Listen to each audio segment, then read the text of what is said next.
Assalamualaikum warahmatullahi wabarakatuh. Selamat pagi teman-teman semua. Semoga dalam keadaan sehat ya.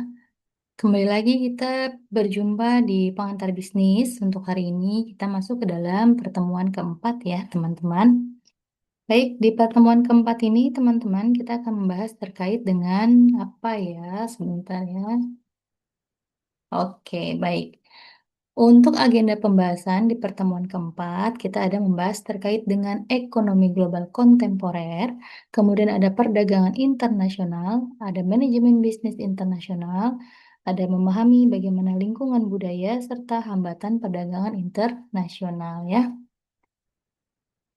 Jadi yang pertama kita akan membahas terkait ekonomi global kontemporer ya. Jadi globalisasi memang sudah menjadi bagian ya dari kehidupan kita dan ini juga tidak bisa terlepas gitu ya. Ibaratnya siap atau tidak siap, kita mesti berhadapan dengan globalisasi gitu ya kan. Jadi memang arus globalisasi ini eh, banyak sekali dampaknya gitu ya kan, baik itu secara positif maupun secara negatif. Jadi kita juga harus punya filternya nih untuk menghadapi agar kita tidak terlindas oleh arus globalisasi tersebut ya. Tentunya globalisasi ini merupakan suatu kondisi yang saling tergantung gitu ya kan, ketergantungan ya dalam jaringan internasional yang meliputi transportasi, distribusi, komunikasi, dan ekonomi yang tentunya melampaui garis batas teritori suatu negara ya. Jadi globalisasi ini dapat didefinisikan sebagai suatu kehidupan ekonomi gitu ya kan secara global dan terbuka tanpa mengenal batasan teritorial atau kewilayahan antar negara satu sama lain ya. Kemudian pengertian globalisasi lainnya merupakan suatu proses aktivitas ekonomi dan perdagangan di mana berbagai negara di seluruh dunia menjadi kekuatan pasar yang satu dan semakin terintegrasi tanpa hambatan atau batasan teritorial suatu negara ya. Nah, eh, tentunya sisi kegiatan investasi berkaitan dengan perdagangan dan bergerak menuju liberalisasi perdagangan ini merupakan suatu ciri dari adanya globalisasi ekonomi. Jadi globalisasi ekonomi ini memang sangat erat kaitannya dengan yang namanya perdagangan bebas gitu ya kan.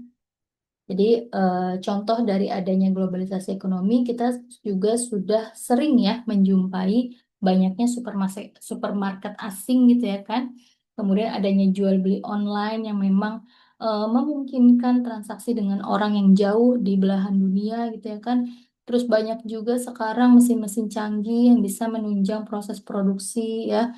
Kemudian adanya kegiatan ekspor dan impor yang semakin aktif ya. Jadi kita bisa dengan mudah produk luar negeri kita dapatkan ya. Jadi adanya terbukanya pasar bursa internasional. Nah, itu merupakan tanda gitu ya kan bahwa memang perdagangan bebas ini ya sudah semakin melekat di kehidupan sosial masyarakat gitu ya kan.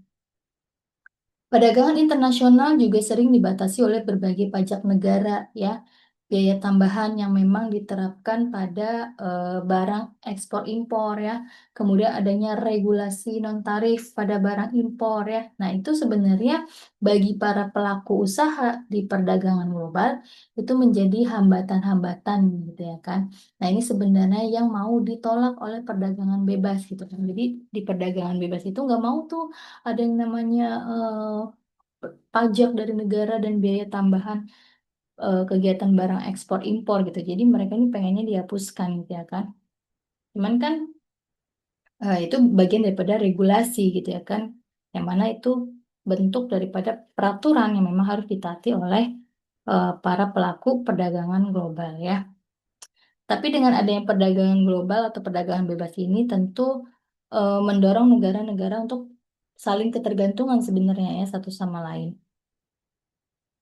Nah, kemudian apa sih yang menjadi ciri-ciri daripada globalisasi ekonomi ya? Jadi yang pertama, ciri yang pertama adalah setiap orang secara individualis ini bebas menyelenggarakan kegiatan ekonomi ya. Jadi eh, individu tentu memiliki kebebasan penuh untuk melakukan aktivitas ekonominya seperti membuka usaha, berdagang, atau berinvestasi ya. Jadi tidak ada batasan dari pemerintah dalam menentukan jenis usaha. Jadi sekarang ini kan banyak ya orang-orang yang membuka toko online di marketplace dan bisa menjual produknya sampai ke luar negeri gitu ya. Kemudian ciri yang berikutnya adalah setiap orang bebas memiliki barang-barang modal dan kekayaan lainnya ya. Jadi barang modal ini kayak alat produksi, mesin, tanah, bangunan ya. Jadi individu ini boleh memiliki aset pribadi ya. Kemudian yang berikutnya adalah kegiatan ekonomi, baik produksi maupun distribusi, dilaksanakan oleh pihak swasta atau perorangan ya. Jadi memang produksi dan distribusi ini tidak didominasi oleh pemerintah, swasta bisa menjadi pelaku utama ekonomi. Kemudian setiap orang diberi kebebasan dalam mengkonsumsi barang dan jasa ya. Jadi tidak ada batasan lagi mau memproduksi barang asal negara mana gitu ya. Jadi pilihan konsumen juga sangat luas ya. Dan tentunya kegiatan produksi dan distribusi dari adanya ekonomi global, ini prinsipnya adalah mencari keuntungan yang maksimum ya. Jadi semata-mata untuk profit gitu ya kan, bukan untuk kesejahteraan sosial ya. Bagaimana perusahaan akan mencari cara yang paling efisien gitu ya, menekan biaya produksi, bagaimana meningkatkan penjualannya. Jadi setiap pengusaha ini bebas bersaing gitu ya kan, bebas menentukan harga, bebas mengadakan perjanjian kerjasama dengan siapapun. Semua pelaku usaha bebas bersaing ya. Kemudian faktor yang menjadi pendorong globalisasi, tentunya yang pertama adalah dorongan pasar ya. Jadi pasar dunia ini merupakan pasar yang sangat besar, banyak perusahaan berlomba-lomba untuk menjadi atau merajai dalam kedudukan pasar dunia gitu ya kan. Jadi memang adanya bagaimana perusahaan ini bisa melakukan strategi pemasaran global ya. Baik itu dengan melakukan iklan global ya, dengan membuat iklan, dengan membuat produk yang diiklankan ini semakin dekat dengan konsumennya ya. Banyak juga kan merek-merek yang sudah mendunia yang semakin kuat gitu ya kan di benak konsumen kayak Toyota, Samsung ya. Nah, itu kan udah merek-merek yang mendunia ya. Kemudian adanya dorongan biaya.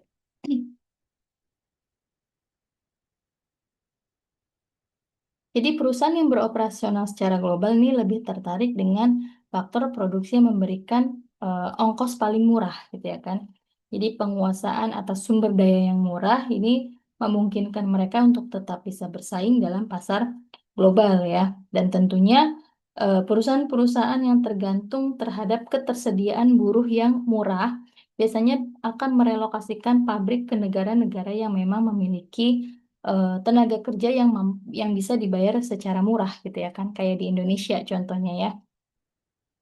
Cina juga sama ya, itu tenaga kerjanya bisa dibayar murah. Malaysia, Thailand, Taiwan juga ya. Kemudian yang berikutnya adalah dorongan pemerintah ya. Jadi tentunya dengan adanya perjanjian internasional untuk melakukan liberalisasi perdagangan sebenarnya ya. Nah, peran pemerintah ini juga sangat penting sebagai penyedia regulasi atau regulator gitu ya kan. Pemerintah-pemerintah di dunia ini memiliki kepentingan untuk memajukan perekonomian dan berusaha mengikuti tren perdagangan bebas agar perekonomian ini bisa maju gitu ya. Kemudian adanya dorongan dari pesaing ya. Tentunya persaingan bisnis global dari tahun ke tahun ini akan semakin ketat ya. Untuk memenangkan persaingan biasanya perusahaan ini mencoba membentuk kerjasama dengan pihak lain gitu ya kan. Nah, ini merupakan salah satu strategi yang biasanya disebut aliansi strategi ya. Jadi bagaimana pengusaha ini saling bekerja sama untuk mengalahkan para pesaingnya gitu ya. Kemudian ada dorongan lain. Dorongan lain ini tentu terkait dengan teknologi informasi ya yang canggih, yang sangat potensial dan ini bisa dimanfaatkan oleh perusahaan global dalam mengelola bisnisnya biar lebih efektif dan efisien gitu ya. Kemudian berikutnya adalah perdagangan internasional ya. Jadi setiap negara tentu memiliki keterbatasan dan keunggulannya masing-masing dalam kepemilikan sumber daya serta penguasaan produksi barang dan jasa tertentu gitu ya kan. Dan ini juga mendorong para pelaku bisnis yang ada pada suatu negara untuk terus melakukan ekspansi ke luar negeri ya. Dan bisnis internasional ini bisa diartikan sebagai aktivitas yaitu berupa transaksi bisnis di antaranya lebih dari dua negara yang melibatkan pihak-pihak individu, individu perusahaan, kelompok perusahaan, dan atau agen-agen internasional ya. Jadi saat ini hampir semua perusahaan besar atau kecil ini dipengaruhi oleh peristiwa-peristiwa global dan persaingan ya. Karena memang output menjual sebagian dan atau pemasok ini berasal daripada negara asing gitu ya. Dan dia ini bersaing dengan produk dan layanan yang memang berasal dari luar negeri ya. Dan tentunya eh, karena bisnis internasional ini menjanjikan gitu ya kan, dan bisa meraih pangsa pasar yang luas, maka bisnis ini juga sebenarnya memiliki risiko yang cukup tinggi, teman-teman. Karena kan ini melibatkan banyak pihak gitu ya kan, dengan dari berbagai kepentingan yang berbeda-beda gitu ya kan. Jadi ada beberapa risiko yang cukup tinggi terkait dengan adanya bisnis internasional ini ya. Salah satu resikonya adalah bisa dilakukan penarikan peredaran barang di pasar luar negeri ya. Lantas kalau misalkan banyak resikonya, kenapa para pengusaha-pengusaha ini banyak memilih bisnis internasional gitu ya kan? Nah, tentunya ada beberapa alasan ya. Yang pertama tentu ada terkait keuntungan potensial ya. Jadi globalisasi ini semakin membuka pasar ke seluruh dunia dan memberikan kesempatan yang besar untuk memperoleh keuntungan yang semakin besar juga ya. Kemudian adanya profit margin. Jadi globalisasi ini semakin mempermudah perusahaan untuk mengkombinasikan berbagai yang namanya faktor produksi dari berbagai negara, tentunya dengan harga yang murah sehingga biaya produksinya bisa ditekan ya. Dan hal ini juga bisa meningkatkan yang namanya profit margin penjualan gitu ya pada produk perusahaan. Kemudian yang berikutnya adanya permintaan konsumen yang stabil dan kuat. Jadi pasar global ini menjanjikan konsumen dari berbagai negara sehingga penjualan produknya ini tidak hanya bergantung pada suatu negara aja, tetapi bisa ke seluruh negara. Jadi kalau misalkan perusahaan tersebut menjual di satu negara tertentu aja, itu nanti ketika di suatu negara itu perusahaannya tidak bagus, maka akan mengalami kerugian. Tapi kalau misalkan perusahaan tersebut membuka di banyak negara, apabila di salah satu negaranya itu keuntungannya menurun, nah itu bisa ditutupi dari penjualan di negara lain gitu ya. Kemudian terkait dengan bahan baku. Jadi globalisasi juga memudahkan perusahaan yang tidak memiliki bahan baku di negara asal bisa mencari bahan bakunya dari negara lain. Kemudian ada teknologi ya. Jadi salah satu tujuan daripada globalisasi perusahaan tentu untuk memperoleh penerapan teknologi yang semakin pesat dan yang tidak tertinggal dari perusahaan pesaing. Dan tentunya ada efisiensi juga sebenarnya ya. Jadi usaha globalisasi ini mendorong yang namanya efisiensi produk dan usaha karena penggunaan input proses produksi yang minimal yang berasal dari berbagai negara di dunia ya. Dan tentunya sebelum perusahaan memasuki pasar internasional ada banyak sekali pertimbangan-pertimbangan yang dilakukan gitu ya kan terkait misalkan permintaan akan produknya. Nah, kalau misalkan perusahaan itu mau go internasional, perusahaan harus melihat dulu apakah di internasional ini ada permintaan terkait dengan produk-produk yang diproduksi oleh perusahaan apa tidak gitu ya kan. Dan kalaupun ada, apakah produk tersebut bisa disesuaikan dengan konsumen yang ada di dunia internasional? Nah, itu harus dipikirkan gitu. Makanya penting yang namanya melakukan riset pasar untuk bisa mengindikasi ada apa tidaknya nih permintaan terhadap suatu produk dan apa namanya tuh memetakan kondisi daripada persaingan yang mungkin ada di dalam perdagangan internasional ya. Nah, ini ada alur ya, gambar alur terkait dengan pertimbangan untuk go internasional ya. Yang pertama, apakah ada permintaan internasional bagi produk perusahaan? Kalaupun ada, apakah produknya bisa dimodifikasi biar sesuai dengan pasar di luar negeri, ya kan? Kalaupun sudah dimodifikasi, dilihat juga iklim di sana, di luar negeri cocok apa enggak nih untuk kita mengimpor produk kita, ya. Jangan sampai produk yang udah kita impor sampai di negara tujuan, produknya menjadi tidak layak dikonsumsi, ya. Nah, jangan sampai seperti itu. Kemudian, kalau kita mau ekspansi ke luar negeri, kita harus lihat juga, kita kan bagaimana kita bisa melakukan atau memanage perusahaan kita di luar negeri sana. Apakah kita punya keahlian yang bisa diperlukan untuk menjalankan bisnis di luar negeri sana? Nah, itu kan harus dipertimbangkan juga, ya. Nah, kemudian ada manajemen bisnis internasional, ya. Jadi ada eh, ketika kita melakukan ekspansi, kita harus memikirkan POAK-nya, ya kan? Planning, organizing, actuating, dan controlling-nya, gitu ya kan? Bagaimana manajemen bisnis internasional di sana yang kita kelola, gitu kan? Tentunya kita ingin membawa dampak yang positif bagi bisnis internasional yang kita jalankan. Nah, di sini ada beberapa level keterlibatan bisnis internasional, ya. Jadi setelah memutuskan untuk melakukan go internasional, suatu perusahaan harus memutuskan level keterlibatannya. Jadi ada beberapa level yang dapat dipilih. Yang pertama terkait dengan eksportir dan importir. Eksportir ini merupakan kegiatan perusahaan yang mendistribusikan dan menjual produk-produknya kepada satu atau lebih daripada negara asing, ya. Sedangkan importir ini kegiatan untuk membeli produk-produk di pasar luar negeri dengan tujuan untuk dijual kembali di negaranya. Dan ini kegiatan eksportir dan importir ini termasuk ke dalam level keterlibatan bisnis internasional di segmen terendah, ya. Kemudian ada perusahaan internasional. Jadi setelah perusahaan mendapatkan pengalaman, kemudian kegiatan eksportir dan importirnya sukses, gitu ya kan, biasanya mereka akan berpindah ke level berikutnya, ya, sebagai perusahaan internasional. Jadi perusahaan ini menjalankan sebagian besar bisnisnya di negara-negara asing, ya. Nah, kemudian berikutnya adalah perusahaan multinasional. Nah, kalau ini level keterlibatannya udah tinggi ini teman-teman, ya.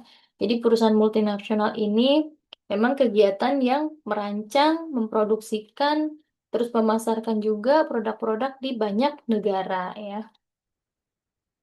Kemudian berikutnya ada aktivitas memasuki bisnis internasional. Biasanya perusahaan yang memasuki bisnis internasional ini pada umumnya melibatkan secara bertahap gitu ya kan, tahapan-tahapan yang mau dilakukan. Tentunya setiap tahapan memiliki resikonya masing-masing gitu ya kan, dari yang paling sederhana sampai yang resikonya paling kompleks dan mengandung risiko bisnis yang sangat tinggi gitu ya kan. Di sini ada beberapa aktivitas yang kita bisa lihat dalam memasuki bisnis internasional. Yang pertama ada ekspor insidentil, ya. Jadi suatu perusahaan yang dimulai dari suatu ketertiban yang paling awal dengan melakukan ekspor insidentil. Jadi ini terjadi pada saat adanya kedatangan orang asing di negara kita. Kemudian dia membeli barang-barang dan mengirimkannya ke negara asing. Kemudian ada ekspor aktif, ya. Jadi ketika tahap yang pertama sudah berkembang, kemudian terjalinlah hubungan bisnis yang rutin, yang kontinu, kemudian semakin lama akan semakin aktif bisnisnya. Nah, keaktifan hubungan transaksi bisnis ini tentu ditandai dengan semakin berkembangnya jumlah maupun jenis komoditi perdagangan internasional tersebut. Kemudian ada penjualan lisensi, ya. Jadi tahap berikutnya adalah penjualan lisensi. Lisensi ini merek ya. Jadi mereka si negara penerima ini bisa melakukan manajemen yang cukup luas terhadap pemasaran maupun proses produksinya, termasuk bahan baku serta peralatannya karena sudah membeli lisensi. Kemudian ada franchising. Nah, kalau franchising ini suatu negara tidak hanya menjual merek dagangnya aja, tetapi lengkap secara keseluruhan, atribut termasuk peralatan proses produksinya, kemudian pengendalian mutunya, pengawasan bahan bakunya, maupun barang jadinya, serta bentuk pelayanannya.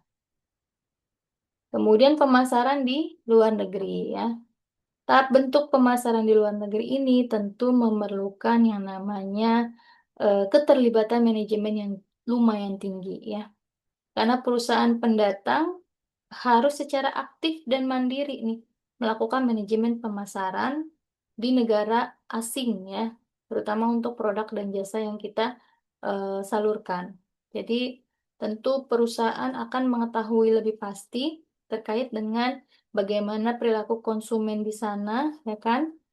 Dan bagaimana apa namanya tuh perilaku orang-orang setempatnya, penduduk setempatnya ya. Nah, ini biasanya dinamakan sebagai tahap pemasaran aktif. Kemudian ada produksi dan pemasaran di luar negeri. Ini adalah tahap yang terakhir ya. Jadi tahap yang paling intensif dalam melibatkan diri pada bisnis internasional, yaitu bagaimana produksi dan pemasaran di luar negeri bisa dilakukan ya. Jadi dalam tahap ini perusahaan asing datang, kemudian mendirikan perusahaan di negara tersebut ya, lengkap dengan segala modalnya. Kemudian dia melakukan proses produksi, menjual produksinya di negara asing tersebut. Kemudian ada aktivitas pokok dalam bisnis internasional. Yang pertama ada visible trade ya. Visible trade ini adalah perdagangan barang-barang yang berwujud, kayak barang-barang primer, sekunder, tersier. Nah, itu masuk ke visible trade. Kemudian ada invisible trade. Invisible trade ini berkaitan dengan perdagangan jasa atau produk yang tidak berwujud, seperti perbankan, biro perjalanan ya, kemudian jasa konsultan, pariwisata. Nah, itu maksudnya invisible trade. Kemudian ada international investment. Jadi international investment ini meliputi FDI, yaitu Foreign Direct Investment, sama portfolio investment. Nah, apa yang menjadi pembeda? Kalau FDI ini investasi yang bertujuan untuk mengawasi kepemilikan aset ya di negara lain. Jadi kepemilikan aset dari suatu perusahaan yang mendirikan perusahaan di negara lain. Kemudian kalau portofolio investment ini berkaitan dengan pembelian aset keuangan di luar negeri, kayak saham, kemudian obligasi, deposito ya. Nah, itu adalah portofolio investment. Kemudian ada lisensi, ya. Kalau lisensi ini kan tadi perusahaan di suatu negara memberikan lisensi untuk menggunakan kepemilikan intelektualnya, ya. Kemudian ada waralaba, ini suatu perusahaan yang memberikan hak penuh kepada perusahaan di negara lain untuk menggunakan merek, logo, dan teknik operasi ya. Jadi suatu perusahaan ini menjual dalam bentuk franchise. Kemudian ada manajemen kontrak. Ini sebuah perusahaan di suatu negara setuju untuk mengoperasikan fasilitas atau menyediakan jasa manajemen pada perusahaan di negara lain. Kemudian dalam menjalankan bisnis internasional tentu ada beberapa pedoman yang harus dipahami ya. Ada 3 orientasi yang menjadi pedoman dalam bisnis internasional. Yang pertama ada etnosentris ya. Etnosentris ini adalah suatu asumsi atau keyakinan bahwa negeri asal sendirilah yang unggul. Jadi seseorang dengan orientasi ini melihat persamaan dalam pasar dan percaya bahwa produk dan kebiasaan yang sukses di negeri sendiri yang paling unggul. Dan karena itu harus dipahami dan dipakai di mana-mana. Kemudian ada polisentris. Polisentris ini adalah keyakinan yang didasari bahwa setiap negara itu unik dan berbeda secara utuh untuk meraih sukses di setiap negara dengan menyesuaikan diri dengan perbedaan unik dari setiap negara. Kemudian ada regiosentris dan geosentris. Jadi kalau ini adalah perusahaan memandang wilayah regional dan seluruh dunia sebagai suatu pasar dan mencoba mengembangkan strategi pemasaran terpadu regional atau dunia. Nah, kemudian pembahasan berikutnya berkaitan dengan bagaimana kita bisa memahami budaya dalam bisnis internasional ya. Jadi budaya ini adalah sebuah konsep yang kompleks, yang multifaset. Budaya bisa dipahami sebagai seperangkat keyakinan, nilai, dan perilaku yang dibagi bersama yang membedakan satu kelompok orang dari yang lain ya. Ada beberapa komponen budaya yang harus dipahami. Yang pertama adalah terkait dengan bahasa ya. Yang mana bahasa ini adalah tools kita untuk berkomunikasi dengan orang lain ya. Kemudian bahasa juga bisa membentuk cara kita memandang dunia, ya. Tentu di setiap negara ada yang namanya perbedaan bahasa, ya. Dan ini menjadi tantangan terbesar dalam komunikasi, gitu ya kan. Misalkan terkait dengan pertemuan bisnis dari Indonesia, kemudian ada bisnisnya ekspansi ke luar negeri, ke Jepang. Nah, itu biasanya ketika melakukan pertemuan bisnis, nah itu ada kendala-kendala komunikasi, gitu ya kan. Cuman biasanya menggunakan bahasa Inggris, ya. Cuman kan tidak sepenuhnya dipahami, gitu ya kan. Nah, jadi kita harus bisa menyesuaikan. Perusahaan harus menyesuaikan materi pemasaran sesuai dengan bahasa dan budaya setempat, ya. Kemudian etnisitas, ya, yang berikutnya. Etnisitas ini merujuk pada aspek mendasar dari diri yang meliputi rasa keanggotaan dalam suatu kelompok etnis dan sikap serta perasaan yang terkait dengan keanggotaan tersebut. Jadi selama etnisitas ini mencerminkan sikap dan perasaan suatu kelompok etnis, tentu hal tersebut akan memiliki implikasi psikologis terhadap budaya, ya. Kemudian agama, ya, tentu agama ini juga banyak, ya, yang diakui di dunia. Muslim, Kristen, Hindu, Buddha, Katolik, ya. Dan ini tentu memiliki regulasi masing-masing, ya. Bagaimana mereka menjalankan ibadah, ya kan.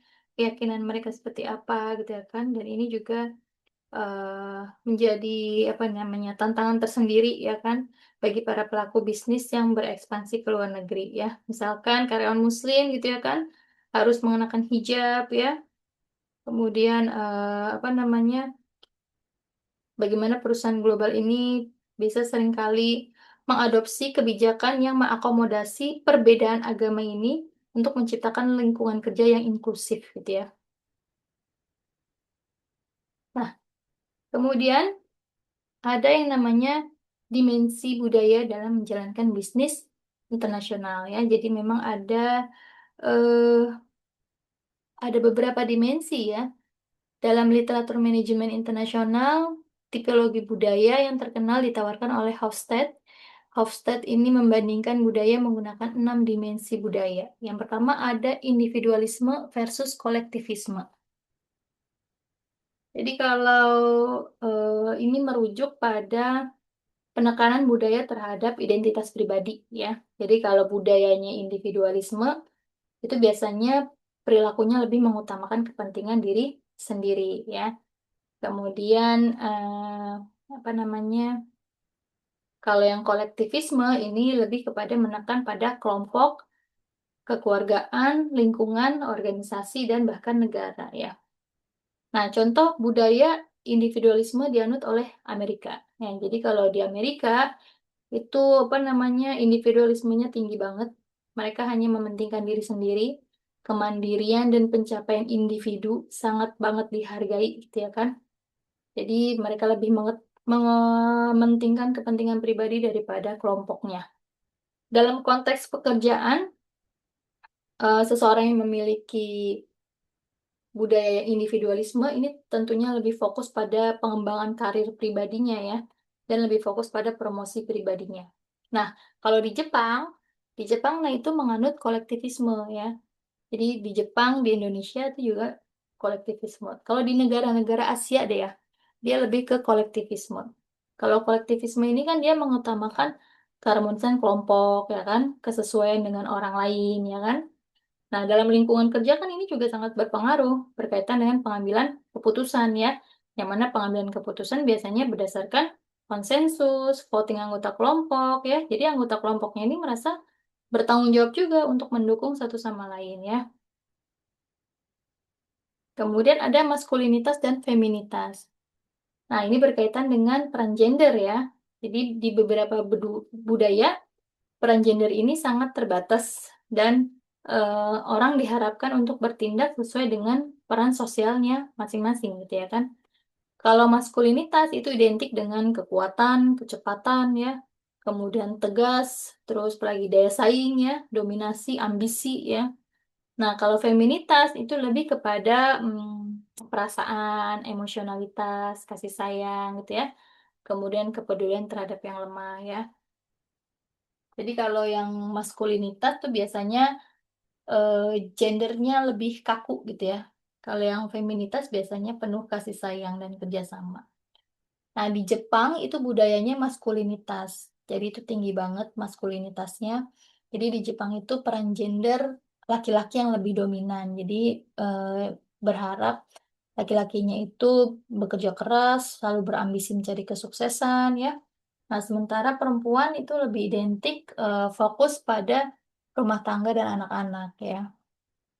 Kalau di Swedia, nah Swedia ini menganut budaya yang feminitas. Jadi dia ini kesetaraan gender lebih dihargai gitu ya.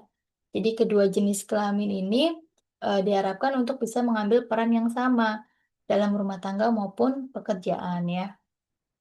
Kemudian ada penghindaran ketidakpastian. Jadi kalau budaya yang memandang risiko dan ketidakpastian cenderung lebih tinggi gitu ya kan. Jadi gini, budaya memandang risiko dan ketidakpastian tentu dengan cara yang berbeda-beda ya. Jadi beberapa budaya lebih cenderung menghindari risiko dan ketidakpastian, sementara budaya lainnya itu lebih bisa mentoleransi situasi dan risiko yang lebih sedikit gitu. Jadi ada perbedaan di sini ya kan. Budaya dengan penghindaran ketidakpastian yang tinggi itu cenderung aktif orangnya, agresif, emosional, dan cari aman, dan tidak tolerir biasanya. Sedangkan budaya dengan penghindaran ketidakpastian yang rendah itu cenderung orangnya lebih merenung, kurang agresif, dan tidak emosional gitu ya. Kemudian ada jarak kekuasaan. Ini berkaitan dengan perbedaan dalam jumlah kekuasaan yang dimiliki oleh anggota masyarakat ya. Jadi anggota masyarakat yang paling tidak berkuasa dan yang paling berkuasa. Nah, ini kan bervariasi di berbagai budaya ya. Kemudian kalau eh, tingkat ketidaksetaraan kekuasaannya ada di semua budaya, budayanya dengan jarak kekuasaannya tinggi, itu cenderung memusatkan pengaruh atau pengendalinya di tangan segelintir orang aja. Tetapi kalau jarak kekuasaannya rendah, distribusi kekuasaannya lebih merata di antara masyarakat, ya. Kemudian berikutnya adalah orientasi jangka panjang versus jangka pendek. Kalau orientasi jangka panjang ini menekan ketekunan, penghargaan di masa depan, kemudian bagaimana membangun hubungan jangka panjang, ya. Kemudian kalau orientasinya jangka pendek ini lebih menghargai keuntungan dan hasilnya langsung. Di Jepang itu termasuk salah satu budaya dengan orientasi jangka panjang karena dia fokusnya kuat pada perencanaan dan masa depan. Kemudian ketekunan sama kesabarannya juga tinggi ya. Jadi perusahaan seringkali berinvestasi dalam inovasi dengan pandangan yang jangka panjang gitu. Jadi mereka ini lebih menghargai hubungan bisnis yang berkelanjutan dan berorientasi di generasi yang akan datang. Kemudian kalau di Amerika Serikat, nah itu contoh budaya dengan orientasi jangka pendek ya. Jadi budaya di Amerika itu sangat menghargai hasil yang cepat dan keuntungan yang langsung gitu ya. Kemudian berikutnya adalah pengendalian diri ya. Tentu eh, untuk memahami perbedaan budaya antar negara ini membutuhkan effort juga ya kan bagaimana kita bisa menganalisis setiap dimensi budaya dengan cara kita bisa menguasai atau melakukan pengendalian diri. Karena setiap dimensi budaya ini berbeda-beda secara signifikan gitu ya kan. Bahkan di antara negara-negara yang secara geografisnya berdekatan aja, budayanya bisa berbeda ya. Kemudian faktor-faktor yang mempengaruhi perbedaan budaya. Yang pertama ada akulturasi ya. Akulturasi ini adalah metode untuk menyelesaikan perbedaan antara budaya dominan dan budaya yang minoritas ya. Jadi kalau di akulturasi ada yang namanya asimilasi, ada yang namanya pluralisme, ada yang namanya pemisahan. Kalau asimilasi ini adopsi sepihak norma dan nilai budaya yang dominan oleh kelompok budaya lain.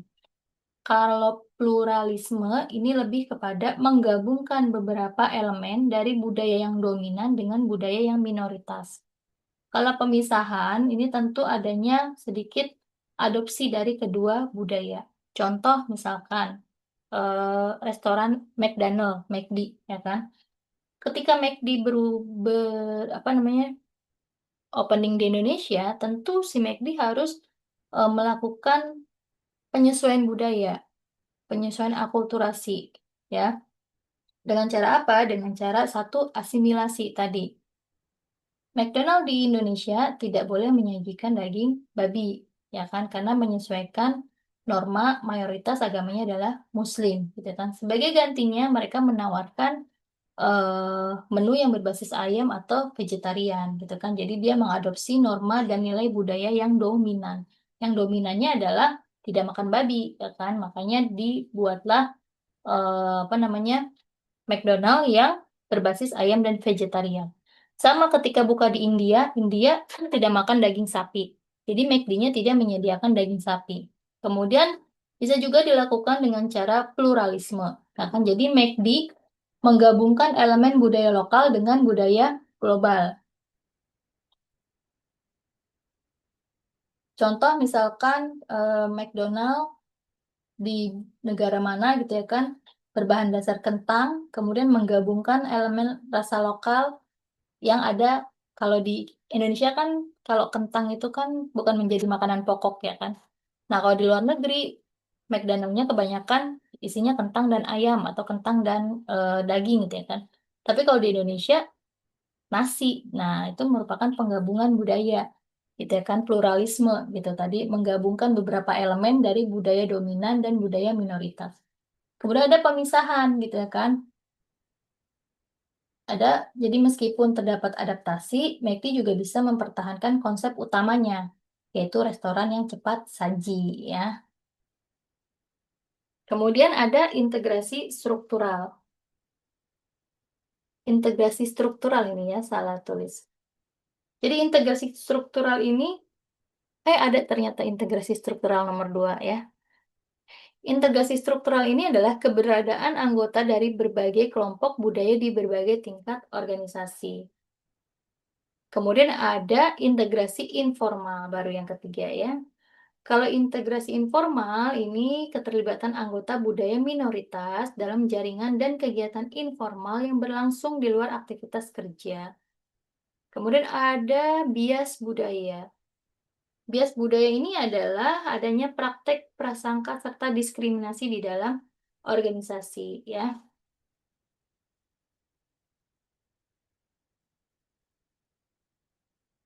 Bias budaya ini kan berkaitan dengan adanya diskriminasi. Ya, contoh di luar negeri pada perusahaan Uber. Nah, perusahaan Uber itu mengalami kritik dan kontroversi terkait dengan budaya kerja. Jadi kalau di Uber itu adanya budaya diskriminasi dan perlakuan tidak adil terhadap karyawan berdasarkan gender dan ras ya waktu itu pada di Uber. Makanya terjadi bias budaya. Kemudian identifikasi organisasi. Jadi sejauh mana tenaga kerja mengidentifikasi diri dengan perusahaannya ya. Contoh kayak di Google ya, perusahaan ini dikenal dengan budaya kerja yang inklusif gitu ya, yang mendorong inovasi, yang membuat karyawan merasa terhubung secara emosional dengan perusahaan gitu ya kan. Timnya juga ya kan engage gitu dengan perusahaan ya. Kemudian, jadi Google ini apa namanya menerapkan berbagai inisiatif untuk memperkuat rasa identitas dirinya si Google gitu ya kan terhadap para karyawannya. Kayak misalkan adanya program pelatihan, pengembangan pengakuan terhadap karyawan, kemudian mendukung lingkungan kerja yang kolaborasi, kreatif gitu ya kan. Jadi karyawan tuh merasa bangga hati gitu kan bekerja di Google gitu karena memiliki tingkat keterlibatan yang tinggi yang menunjukkan identifikasi yang kuat dengan perusahaan. Kemudian yang keenam adalah konflik antar kelompok. Nah, ini merujuk pada gesekan, ketegangan, dan perebutan kekuasaan antara berbagai kelompok budaya di dalam perusahaan. Ya. Contoh konflik antar kelompok bisa kita lihat pada perusahaan di Indonesia, PT Freeport ya. Nah, ini kan perusahaan ini kan terdapat ketegangan nih antara pekerja lokal dengan pekerja asing gitu ya kan. Nah, ini biasanya sering dipicu oleh perbedaan budaya dan cara kerjanya gitu.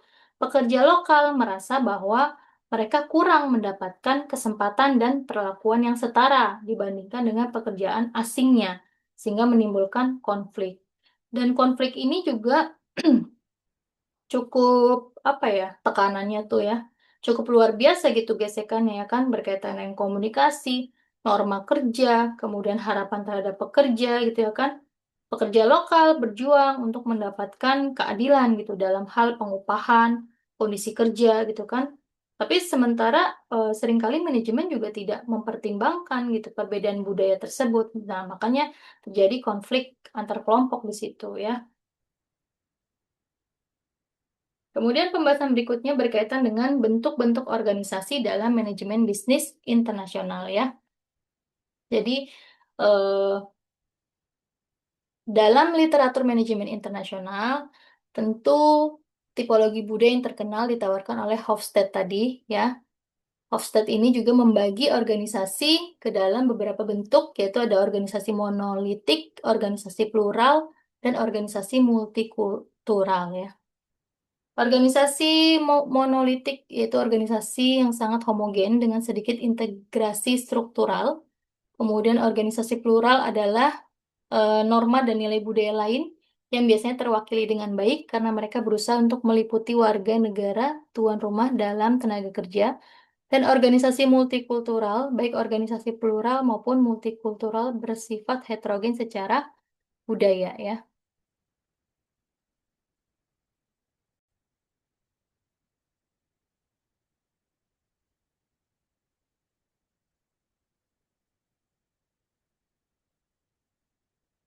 Kemudian yang berikutnya adalah manfaat dan hambatan daripada bisnis internasional ya.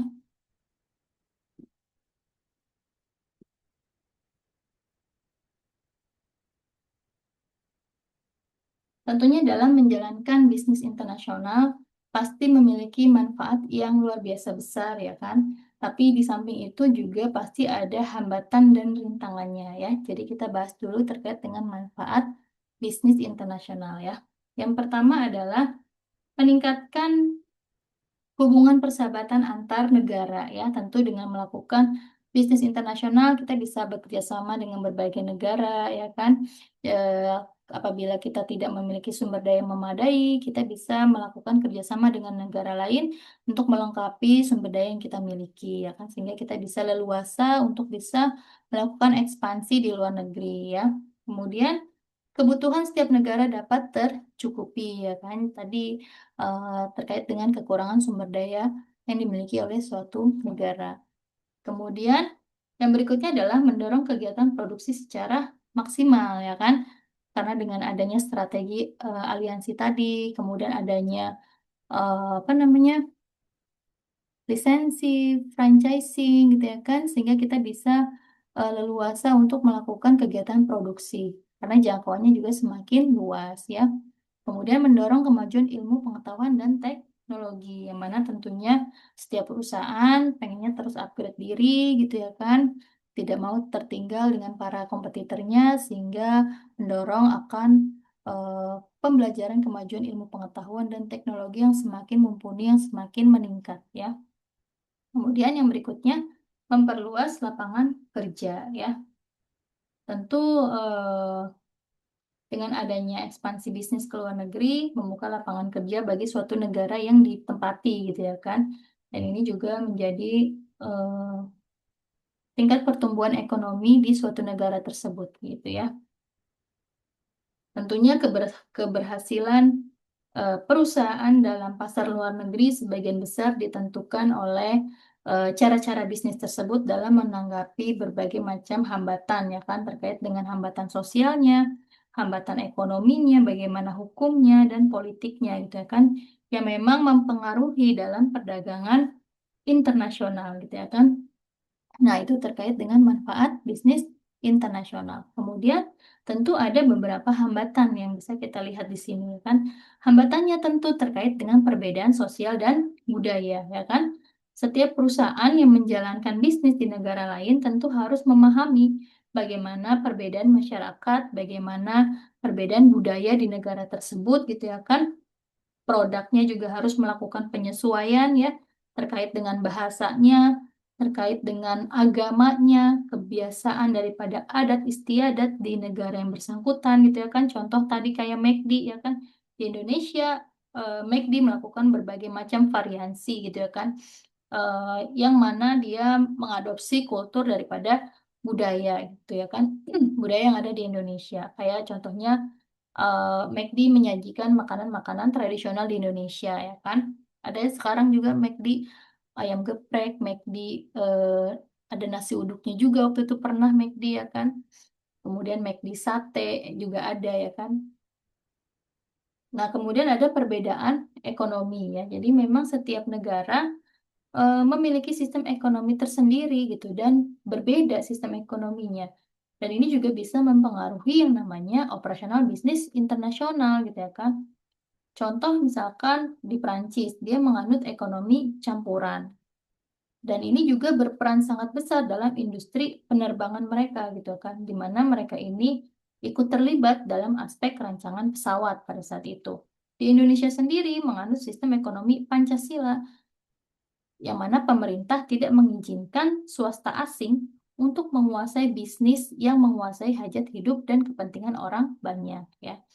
Kemudian ada perbedaan hukum dan politik ya. Perbedaan hukum dan politik ini berkaitan dengan regulasi pemerintah. Pemerintah suatu negara bisa mempengaruhi kegiatan bisnis internasional dalam beberapa hal ya kan. Jadi pemerintah ini menciptakan kondisi tertentu untuk melakukan bisnis di wilayahnya mereka. Bahkan pemerintah juga bisa melarang suatu jenis bisnis eh, yang mana yang boleh, mana yang tidak boleh didirikan di suatu negaranya, gitu ya kan?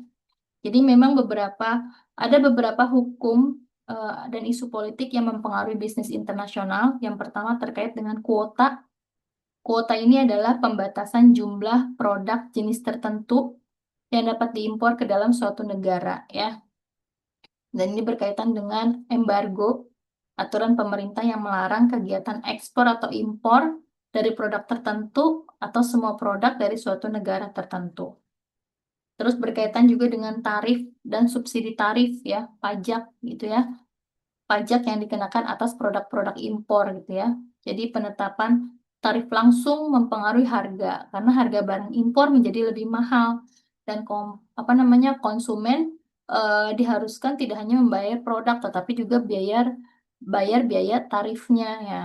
Tarifnya ini bisa berwujud tarif pendapatan yang dikenakan sebagai sumber penerimaan bagi pemerintah ataupun tarif perlindungan yang bertujuan menghambat impor atas produk tertentu. Kemudian ada juga subsidi ya, merujuk pada pembayaran pemerintah untuk membantu bisnis domestik bersaing dengan perusahaan asing. Nah, subsidi ini biasanya diberlakukan untuk menurunkan harga barang dalam negeri ya. Terus ada juga hukum lokal ya. Hukum ini juga biasanya menuntut bahwa produk-produk yang dijual di negara tertentu paling tidak sebagiannya dibuat di negara tersebut. Kemudian ada juga hukum praktek bisnisnya. Jadi perusahaan yang memasuki pasar internasional harus tunduk pada hukum praktek bisnis yang berlaku, yaitu undang-undang atau peraturan yang mengatur operasional bisnis di suatu negara. Ya, itu adalah berkaitan dengan isu-isu hukum yang biasanya diatur di dalam perdagangan internasional. Ada kuota, ada tarif dan subsidi tarif, ada hukum lokal, dan ada hukum praktek bisnisnya. Nah, itu tentunya menjadi hambatan dalam kegiatan bisnis internasional ya. Baik. Itu berkaitan dengan materi pada pertemuan keempat mengenai ekonomi global atau perdagangan globalisasi ya, perdagangan internasional, bagaimana tahapan-tahapannya, kegiatan-kegiatan apa saja yang harus dilalui ya, kemudian bagaimana manfaat serta hambatannya ya. Baik. Setelah kalian menyimak materi yang disampaikan pada pertemuan keempat ini, kalian nanti akan diminta untuk aktif di dalam forum diskusi yang terdapat di e-learning ya. Jadi nanti kehadiran akan dilihat dari keaktifan di forum diskusi. Kemudian nanti di sesi terakhir, ini kan kita 2 jam, jadi 1 jam pertama kalian ini menyimak materi yang saya sampaikan, kemudian 1 jam kedua kalian aktif di forum diskusi dan melakukan pengerjaan tugas ya. Tugasnya akan saya bacakan dalam video ini ya. Mohon disimak baik-baik. Yang pertama terkait dengan faktor pendorong globalisasi ya. Jadi soal yang pertama adalah sebutkan dan jelaskan apa saja yang menjadi dorongan mengapa perdagangan globalisasi itu dilakukan ya. Itu soal yang pertama ya. Kemudian soal yang kedua adalah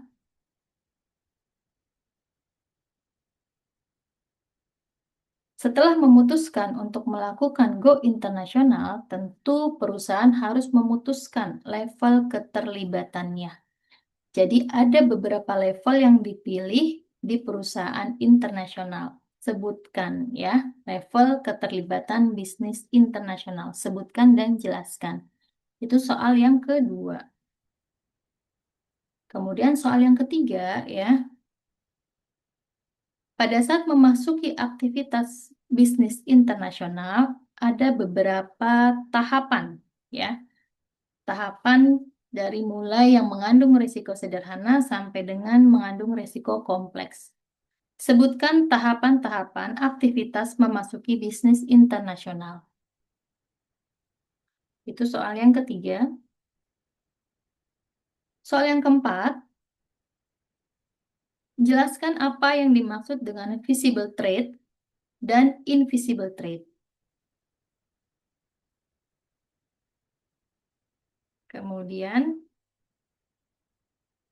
soal yang kelima, jelaskan mengenai perbedaan dimensi budaya sebagai berikut. Yang A, dimensi budaya individualisme versus kolektivisme. Yang B, dimensi maskulinitas versus feminitas. Kemudian yang C, orientasi jangka panjang dan versus jangka pendek. Nah, itu jelaskan perbedaannya ya. Soal yang kelima, terkait dengan faktor-faktor yang mempengaruhi perbedaan budaya dalam bisnis internasional. Yang pertama ada alkulturasi. Ini soal yang kelima ya. Di dalam metode alkulturasi, ada beberapa cara yang harus dilakukan. Yang pertama, asimilasi, pluralisme, dan pemisahan. Jelaskan masing-masing pengertian tersebut, serta berikan contoh konkret perusahaan yang nyata dalam menjalankan ketiga model alkulturasi tadi. Nah, itu soalnya nanti dikerjakan seperti biasa, ditulis tangan, kemudian upload di dalam e-kampus ya. Baik, terima kasih teman-teman atas waktunya dalam menyimak materi yang sudah disampaikan di pertemuan keempat ini. Semoga materi yang sudah saya jelaskan bisa dipahami dengan baik dan sebagai sumber pengetahuan dan wawasan kepada kalian semua dalam hal perdagangan ekonomi global serta perdagangan internasional ya. Jangan lupa untuk aktif di dalam forum diskusi ya. Setelah 1 jam menyimak materi ini, kemudian tugasnya jangan lupa dikerjakan. Sekali lagi, tugasnya berbasis waktu ya, jadi jangan sampai waktunya itu sudah di-close, jadi nanti nggak bisa upload tugas ya. Baik, terima kasih teman-teman atas perhatiannya. Sampai berjumpa di pertemuan berikutnya. Wassalamualaikum warahmatullahi wabarakatuh.